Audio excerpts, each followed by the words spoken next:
across our divided kingdom. The king has lost his father's empire in France, and lays excessive demands upon his barons and knights to win it back.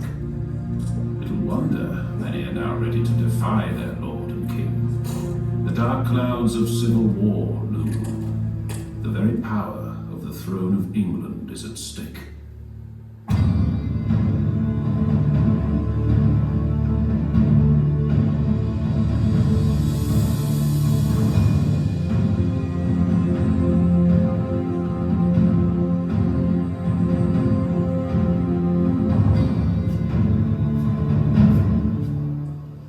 Am I not John, King of England?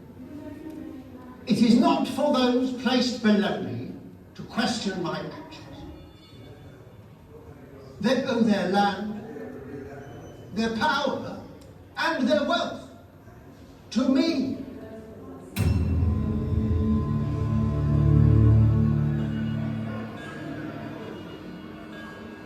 Are we not free men, able to go where we please to use the king's law? But at what price? It seems a man can only buy justice, not receive it according to his right. The law is an expensive business. And must we also pay to have our other rights trampled? Our sons not able to inherit without harsh taxes forced upon them. Our widows denied their true portion. Each year the king claims more and more for his war chest. It is the king's right to take such payments. How else am I to reclaim our lands in France, without money or men? The king cannot set himself above the laws of his own kingdom. He should not be permitted to. But how to restrain a king? Damn their disloyalty! The king must defend his empire at all costs. Now is the time to attack. To France! To war!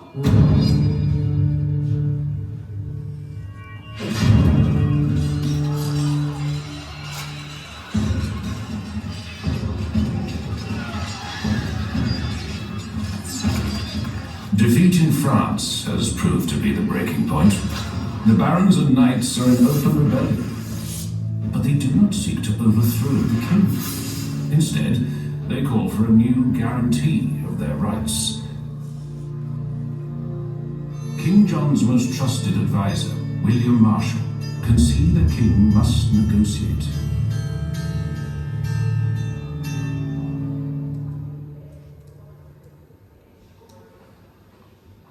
So my once loyal subjects now dare question me, their own king. And have the support of the City of London. They hold the Tower and your palace at Westminster. And so cutting me off from royal weapons and money, eh? Eh? Marshal? They demand, propose a meeting. What says the church of these? Archbishop Langton and the other bishops will attend to advise and to observe the safety of both sides. Runnymede a place on the Thames. A halfway point between us, eh? Aye, no advantage to either camp. How nobly fair. There cannot be two winners. This game must be played with cunning.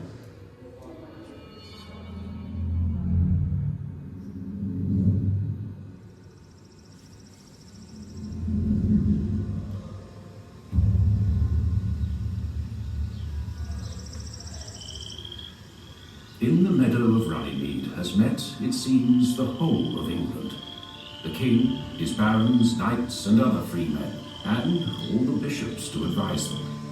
Out of this great meeting has come a new charter, to which the king has set his royal seal. It states that the English church shall be free. If any of our earls or barons should die, his heir will have his inheritance. To no one will we sell, to no one deny or delay right or justice. No free man will be imprisoned or outlawed. except by the lawful judgment of his equals, or by the law of the land. Each of the great cathedral cities of the kingdom will be sent their own issue of this new charter. People of Lincoln, listen! Listen! This is the King's word! We have also granted to all free men of our realm, for ourselves and our heirs in perpetuity, all the liberties written below, to have and hold to them. But the new charter has not brought peace. It is clear King John does not intend to keep his word. Mere weeks after Runnymede, both sides are preparing for conflict. Bloody civil war now looms. Marshal, send word to His Holiness the Pope immediately. I fear that may be too late. But he has the power to annul it. The law of God is mightier than that of any man, and the Pope is God's justice on earth. I have word that the rebel barons are gathering arms. This committee of 25 barons to oversee my royal actions. Did they really think I would submit to such a mockery? They have invited Prince Louis. The son of the French king! He is invited to take your throne. Indeed, it would seem that the barons' peace treaty is as fleeting as their loyalty.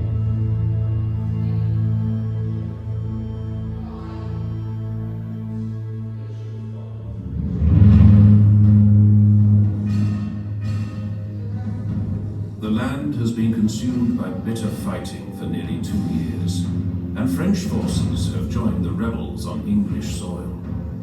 But news now comes from Newark that King John is dead. His sudden illness has left a mere boy in his place. John's 9-year-old son, Henry, now King Henry III.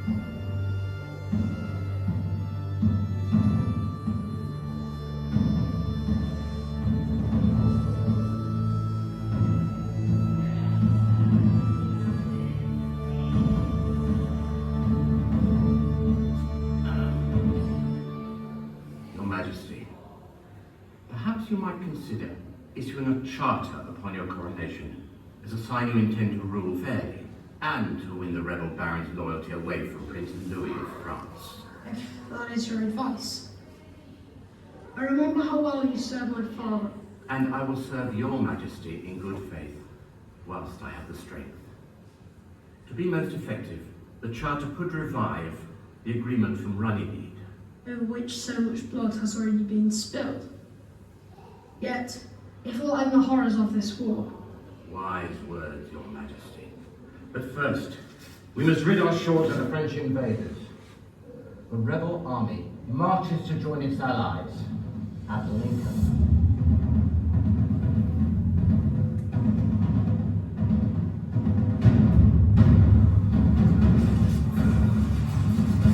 War still rages under the young King Henry. Even now, Lincoln Castle is under heavy siege from the French. But it holds loyal to the king, with its formidable constable, Lady Nicola de la Haye.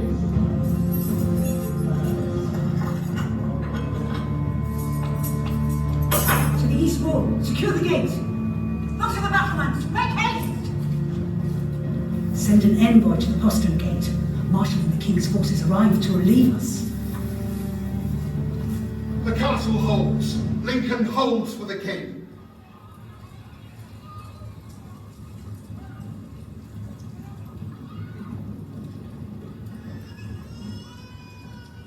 The French retreat in wake of their defeat at Lincoln, laying waste to the surrounding towns and villages. The townsfolk flee for their lives on the river Witham.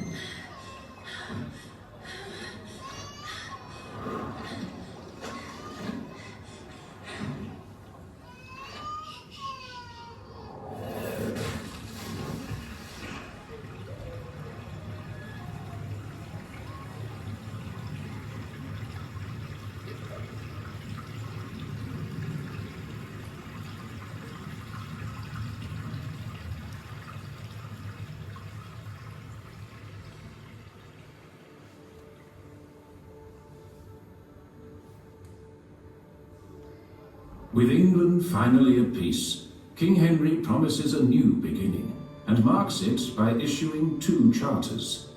The first, the Charter of the Forest, weakens the royal stranglehold on forest land and gives its tenants greater freedom to make their living. And the second, a reissue of the Charter from Runnymede, now called Great or Magna Carter, in reference to its size and to distinguish it from its new companion. With England awakened by the potential of its new freedoms, who can imagine how far the reverberations of this great charter could reach?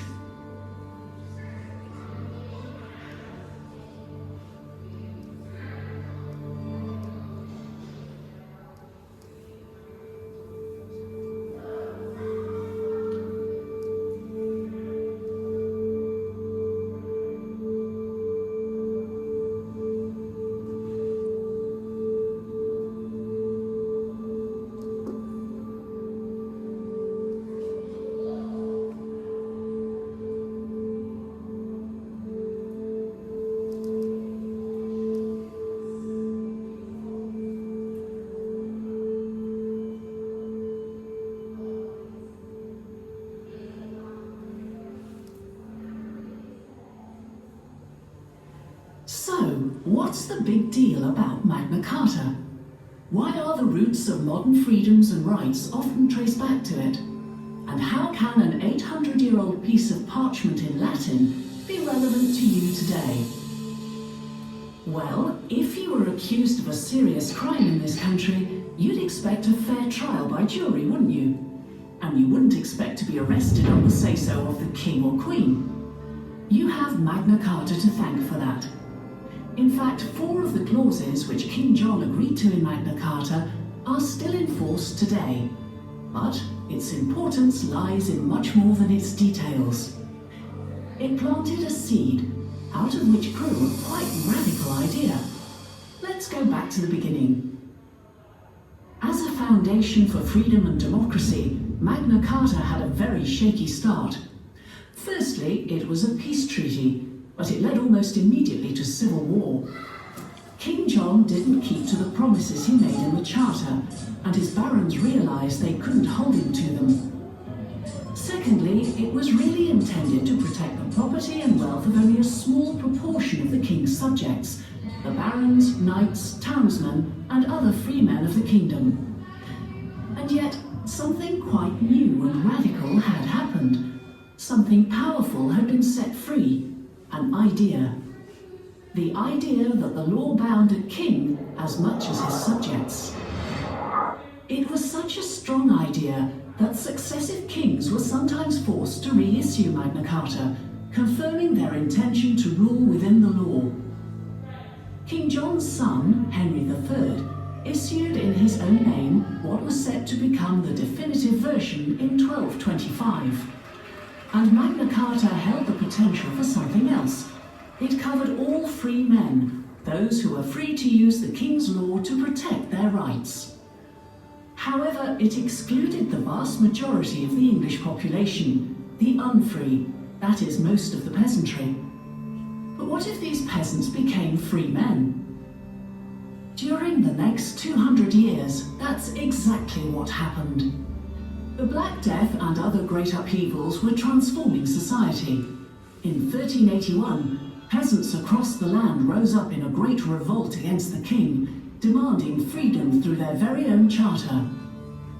By the end of the medieval era, the Great Charter's protections effectively applied to everyone in England.